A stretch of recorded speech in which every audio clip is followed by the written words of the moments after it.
There's a question that I believe everybody should ask themselves every, not every day, but every once a week. Is it worth it what you're currently doing right now? Is it worth it? Whatever it may be, only you know what you're doing, and God knows, what you're doing. Whether it's beneficial for you or is it detrimental to you, whatever, you just ask yourself, is it worth it? Will this, what I'm currently doing, will it benefit me in the future, 5 years time, 6 months time, etc. and etc. You just gotta ask yourself the question, will this benefit me? That's the question. When you ask yourself that, right, now you reflect, you reevaluate and see, okay, this what I'm currently doing, right, will this help me in any way? Will this lead me to the path that I want to take? Is this the right path? Is this leading me to that, I don't know if I don't want to say fantasy, but that kind of like, like world where everything is good for you, where you have peace of mind, where you have tranquility, you're just happy, you're content, stuff like that. So whatever you're doing right now, will that lead you to that, or it's just gonna hurt you in the future? You gotta think of that as a guy, even as a female too, but my content related more with guys, but as a guy, you gotta think of that. Would this benefit me, or would this destroy me? Would this damage me 5 years time? You feel me? So yeah, bro, it's bicep and forearms, right? I'm actually thinking to do just bicep, then I'm gonna do forearms tomorrow, because time is of the essence right now. And it's currently 1 and we'll go out tomorrow. I actually didn't want to do this, but I decided to do it anyways. So we're doing biceps. We're gonna use about 15 kg dumbbells. We're gonna go insane with them today, you feel me? Then we'll do some barbell curl, then we'll do some chin-ups. Then that's be about it, because we don't do too much, because we need to rest, we need to rest. And yeah, bro, let's commence.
best and effective way a person can revolutionize their ways or their life is by changing or trying to improve all these aspects in their life, whether it can be economically. Sometimes I just mess up the pronunciation. Economically, socially, spiritually, etc., etc. In order for you to evolve or to better yourself, revolutionize, like I said earlier, you need to change and try to improve on a daily, because in the world we're living in now, it's all about values, it's all about values, the value that you have or the value that you bring into the table to society. That's what's gonna make you, it's gonna make you above everybody else, stand out above everybody else. It's about the value, so develop skills, whatever it may be. That's one thing that I was put into doing, developing my skills as much as I can, trying my utmost best to, like refine my craft.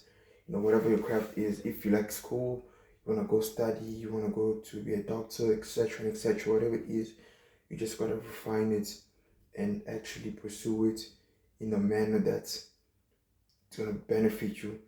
You feel me? So if you carry yourself in the mannerism of a person who want to better themselves, in the mannerism of a person who thinks highly, not necessarily highly as egotistic, but highly as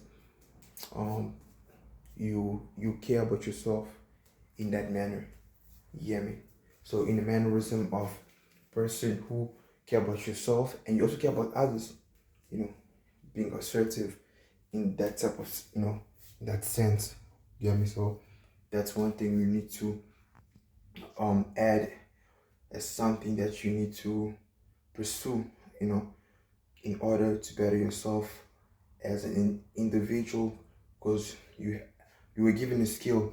You were given a skill. Surely you just need to understand and find what type of skill is it exactly in order for you to, have peace. You feel me? So let's go to the dumbbells again, bro. 15 kg dumbbells. Let's go. We're gonna do some what they call, I think they called, I don't know what they call, but I'm not sure y'all. We're gonna do that one set, then yeah, we're just gonna keep going, bro, till our biceps give out.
Okay, so that was way harder than we anticipated, but however we did it. So only do one side of those.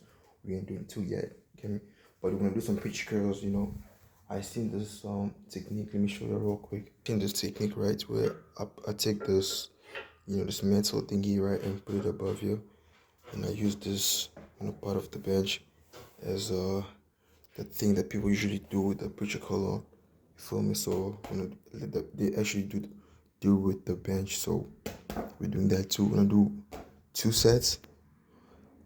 Yeah, of course we're doing one each. So 2 sets till failure.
This is the fun part. This is the fun part where you feel the effects, the after effects. You know, the pump. You know, this is the pump. Every like gym lover, you know, anybody who lift weights and who workouts, you know, in general, it's one thing that they yearn for. That pump, you know, that pump. It just gives you like the idea that okay, I'm doing something effective. You know, it gives you that reassurance. That's what I'm looking for. Reassurance that you know it's working. You know. So yeah, bro, we're doing another one of those. Then I think I'm gonna do some barbell curl. I'm gonna do one stuff the barbell, some push-ups, maybe some chin-ups too. You know. Then we'll be done, bro. You know, like I said earlier in the video, it was nothing too major. Just a quick one before we sleep. We'll go work tomorrow. And tomorrow we won't really work out, but it will not work out. Tomorrow is Sunday. So on Monday, we're gonna record again. You know, so since school is closed, so I have more time to actually record and just be productive as much as possible and not to be idle, slothful, you know, lazy, monotonous. You know, funny thing is I learned so many words that just means boredom, not necessarily boredom, but lazy. But monotonous is actually that means boredom. Yeah, but monotonous, that's boredom. Yeah, so yeah, whatever. Let's go, bro. Another set to failure.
Hey guys, thank you so much for watching. We made it. We made it. Oh, bro. The funny thing is, I don't really want to do this today. I didn't really want to do this, but it's there's this concept in the book that I was currently reading. It said mission over tedium. Tedium is basically boredom, right? So what does that mean? It means the mission or the path rather that you're taking, right, is gonna, if you doing, if you embark on a mission, whatever it is, whatever it is, whether you want to get fit, whether you want to study, etc., etc., if you embark on it, and the journey or the mission is not necessarily easy, but the fact that it's just the mission that you have in mind, regardless of the circumstance, whether it's like tedium, whether it's boring, whether it's scary, whether it's uncertain, all these things, bro, all these negative things, whatever it is, if it doesn't really overwhelm you, you will overlook it. You will overlook it, and you will do it regardless, because it's a mission over tedium. You can say mission over uncertainty, mission over doubt. It's just a mission over any negative emotion, negative, whatever it is, bro. Anything that's just opposite, anything that's opposite something positive. I don't know if I'm making sense, but yeah, that's what I'm trying to convey to you guys. So in order for you to actually fully engage and embark on the mission, you need to overlook the other things and focus on the mission uncertainty, doubt. Again, I'm just mentioning the same thing over and over again, but I'm just trying to make this thing clear as possible so you can, ingrain this in your mind. So, yeah, bro, so that's what it is. Thank you guys for watching. Remember, Jesus Christ love you. When I go insane this holiday, I'm gonna post as much as possible to keep you guys entertained and engaged and motivated to for me. Take care, guys. Till next time.